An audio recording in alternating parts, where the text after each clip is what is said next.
NLP यानी national logistics policy 17 सितंबर 2022 प्रधानमंत्री नरेंद्र मोदी ने अपने जन्मदिन पर इस नीति का अनावरण किया। हालांकि भारत सरकार 3 साल से यह नीति पर काम कर रही है, किंतु कोरोना महामारी की वजह से इसमें काफी देरी हुई। यह नीति क्या है, यह नीति भारत के लिए क्यों इतनी महत्वपूर्ण है एवं इस नीति के अधीन कौन से बदलाव लाए जाएंगे, यहाँ हमारे आज की वीडियो का विषय है। लॉजिस्टिक्स यह एक ऐसी प्रक्रिया है जिसमें अंतर्गत माल, सेवाओं या सूचनाओं को योजनाबद्ध तरीके से उसके उत्पत्ति वाले स्थान से उपयोग वाले स्थान पर भेजा जाता है। हालांकि इसमें कई अन्य कार्य भी आते हैं, जिसमें inventory management, packaging, warehousing, labelling, billing, shipping, payment collection, सामान की वापसी एवं एक्सचेंज आदि।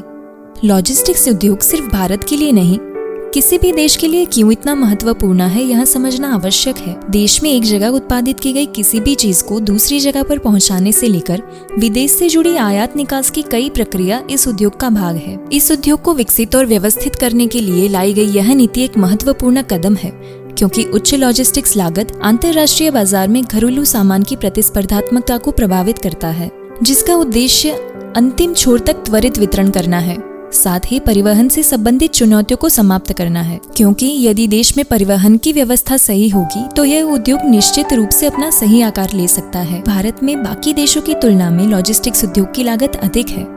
भारत में लॉजिस्टिक्स सेक्टर की लागत GDP की लगभग 13 से 14% है। इसी के साथ विश्व बैंक लॉजिस्टिक्स इंडेक्स 2018 के अनुसार भारत लॉजिस्टिक्स के खर्च के मामले में 44वें स्थान पर आता है। लॉजिस्टिक्स खर्च के मामले में जर्मनी नंबर 1 पर है, यानी उसका खर्च सबसे कम है। इसी लागत में कटौती करना यह नीति का मुख्य उद्देश्य है, जो कम करके वर्ष 2030 तक GDP के 8% तक पहुंचाना है। यह सफलता प्राप्त करने के लिए कुछ निश्चित कदम जो इस नीति के अधीन अपनाए जाएंगे वह कुछ इस तरह से है।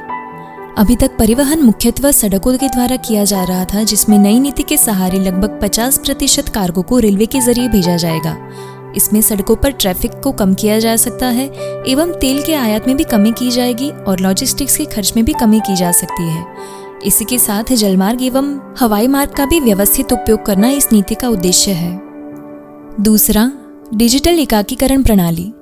डिजिटल एकाकीकरण व्यापार विश्लेषण के लिए बेहतर डेटा संग्रह और केंद्रित डैशबोर्ड प्रदान करता है। इस डेटा का उपयोग उत्पाद विकास, विपणन और ग्राहक सेवा जैसी पहलों में सुधार और समर्थन के लिए किया जा सकता है। तीसरा, यूनिफाइड लॉजिस्टिक इंटरफेस प्लेटफॉर्म। इसका उद्देश्य सभी लॉजिस्टिक्स और परिवहन क्षेत्र की डिजिटल सेवाओं को एक ही पोर्टल पर लाना है, जिससे निर्माताओं एवं निर्यातकों को लंबी और बोझिल प्रक्रियाओं जैसी वर्तमान समस्याओं से मुक्ति मिलेगी।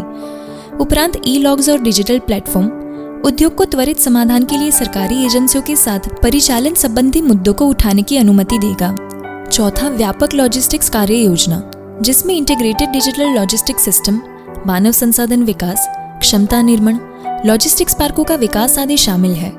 उपरांत रोजगार के अवसर पैदा करके छोटे और मझले उद्यमों को बढ़ाने की भी कोशिश की जाएगी। यह नीति का सफलतापूर्वक प्रयुक्त होना अति आवश्यक है, क्योंकि यह नीति भारत को आने वाले वर्षों में निश्चित रूप से विकसित अर्थतंत्र की ओर ले जा सकती है।